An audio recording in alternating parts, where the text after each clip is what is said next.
नमस्कार मंडळी, साध्या सोप्या रेसिपीजमध्ये मी पूनम तुम्हा सगळ्यांचं मनापासून स्वागत करते.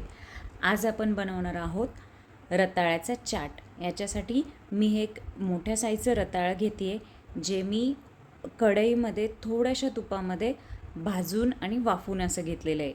तर जाडबुडाच्या कढईमध्ये थोडंसं तूप टाकून तुम्ही रताळी घालायची आणि 15-20 मिनटं त्यांना वाफ घ्यायची. फक्त मध्ये मध्ये आलटून पलटून अशी ही वाफवायची. तर ही छान शिजून तयार आहेत. तर एक मोठ्या साईजचं रताळं मी क्यूब करून घेतलं, जे 1 वाटी आहे. त्यानंतर 1 वाटी काकडीचे क्यूब आहेत, म्हणजेच मीडियम साईजच्या 2 काकडी आहेत त्या. त्यानंतर डाळिंबाचे दाणे घेतलेत मी 1 छोटी वाटी. उकडलेले शेंगदाणे आहेत हे 1 छोटी वाटी. रात्रभर भिजवून किंवा 2 ते 4 तास भिजवून मग कुकरला तुम्ही थोडंसं मीठ टाकून 2 शिट्ट्या घ्यायच्यात, हे शेंगदाणे तयार होतील. त्यानंतर दही घेतलं 1 छोटी वाटी, हे मी घरी बनवलेलं दही आहे. त्यानंतर मीठ चवीपुरतं, थोडीशी साखर, त्यानंतर काळं मीठ घेतलेलं आहे मी थोडंसं, आणि जिरे पावडर, आणि सगळ्यात शेवट आपण याच्यामध्ये लिंबू ॲड करणार आहोत. तर रेसिपीला सुरुवात करूया. मस्त असा चाट. तर मोठ्या बाउलमध्ये सगळ्यात अगोदर आपण काकडी घेऊयात. त्यानंतर मी याच्यामध्ये रताळी ॲड करते आहे.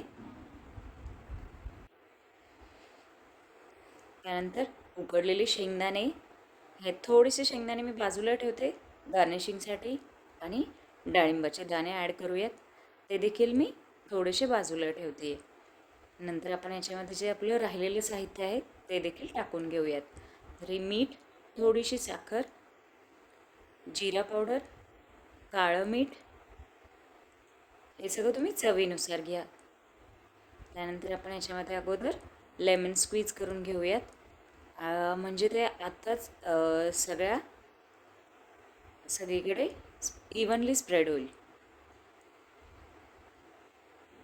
मिक्स करून घेऊयात अगोदर आपण हे, आणि मग त्यानंतर आपण सगळ्यात शेवट याच्यामध्ये दही ॲड करणार आहोत.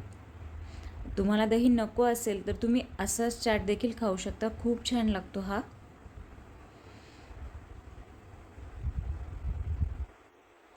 हे मी सगळं दही घालून घेते आणि याला फक्त आता मिक्स मिक्स मिक्स, आणि आपला चाट तयार. हे बघा किती सुंदर दिसतंय आपलं रताळ्याचं चाट. तर हे मी सर्व करून घेते. त्यासाठी मी थोडेसे रताळ्याचे काप, काकडी, डाळिंबाचे दाणे असं घेतले, आणि हे खूप छान आहे, पोटभरीचं आहे, भूकही नाही लागत लवकर. तर तुम्हीसुद्धा ट्राय करून बघा आणि कमेंटमध्ये मला सांगा कसं झालं आहे.